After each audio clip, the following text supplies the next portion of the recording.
What if I told you that inside every one of us lies the capacity for immense cruelty simply by following orders?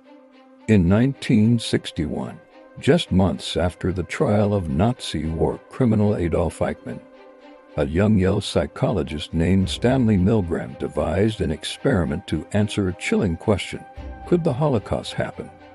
Here, Eichmann's defense was that he was just following orders. Milgram wanted to know if ordinary people, good people, could be pushed to commit monstrous acts under the pressure of authority. The results would shock the world and forever change our understanding of human nature. The setup was deceptively simple. Volunteers were recruited through a newspaper ad for a study on memory and learning. They were told they would be participating with another person, but this second person was actually an actor, a confederate in the experiment.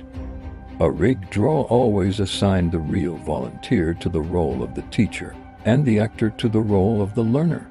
The teacher's job was to administer electric shocks to the learner for every incorrect answer on a word pair test.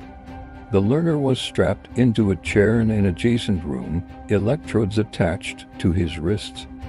The teacher sat in front of an imposing shock generator, a machine with a row of 30 switches, each labeled with a voltage level, starting at 15 volts and escalating in 15-volt increments all the way to 450 volts.